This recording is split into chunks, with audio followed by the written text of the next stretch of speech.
ဇလန်းလေးမစခင်ကျွန်တော်တို့ channel လေးကိုအပေါင်းလေးနှိပ်ခဲ့ပေးပါဦးဘရင်နောင်မင်းကြီးနဲ့အယုဒ္ဓယ၏မိတောင်များလွန်ခဲ့သောနှစ်ပေါင်းရာချီကအရှိတောင်အာရှမြေကြီးတစ်ခုလုံးကိုတုန်လှုပ်စေခဲ့သောအမည်တစ်ခုရှိခဲ့သည်ထိုအမည်မှာဘရင်နောင်သူ၏စစ်တပ်ချီတက်တံများသည်တောင်တန်းများကိုကျော်လွန်၍တောအုပ်များထဲထိပဲ့တင်ထက်ခဲ့သည်စစ်စင်များ၏ခြေတံများကမြေကြီးကိုလှုပ်ခတ်စေပြီးအလံတော်များကလေထဲတွင်မုန်တိုင်းလိုလွင့်ထူနေကြသည်ထိုအချိန်တွင်အင်အားကြီးသောနိုင်ငံတစ်ခုလည်းရှိနေခဲ့သည်ကင်းမှာအယုဒ္ဓယရွှေရောင်နန်းတော်များမြင်မာသောမြို့ရိုးများရေမြောင်းများဖြင့်ကာကွယ်ထားသောမနိုင်မရှုံးမြို့တော်ကြီးသို့သောမကြခင်တွင်ထိုမြို့တော်ကြီး၏ကံကြမ္မာသည်မိတောင်များကြားတွင်ပြောင်းလဲသွားတော့မည်ဖြစ်သည်တောင်ငူ၏စစ်ကြားဘရင်နောင်သည်ငယ်ရွယ်စဉ်ကတည်းကတာမန်လူတစ်ယောက်မဟုတ်ခဲ့ပေသူသည်စစ်မြေပြင်တွင်မွေးဖွားလာတဲ့ကဲ့သို့ဓာတန်မြင့်တန်စစ်တောင်းတန်များကြားတွင်ကြီးပြင်းလာခဲ့သည်တပင်ရွှေထီးယုံကြည်ရဆုံးစစ်သူကြီးဖြစ်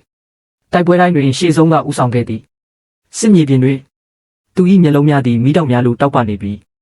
ရန်သူများကမနိုင်နိုင်သောစစ်ဘရင်ဟုကြောက်ရွံ့ခဲ့ကြသည်အယုဒ္ဓယ၏ဂုဏ်တော်အယုဒ္ဓယသည်ထိုခေတ်က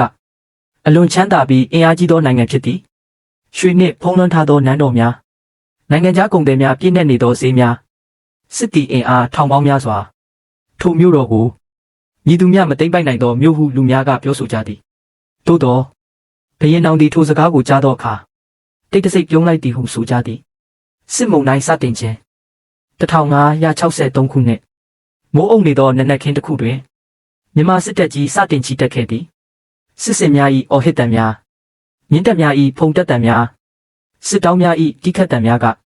တောတောင်များကိုတုန်ခါစေခဲ့သည်ဘရင်နောင်သည်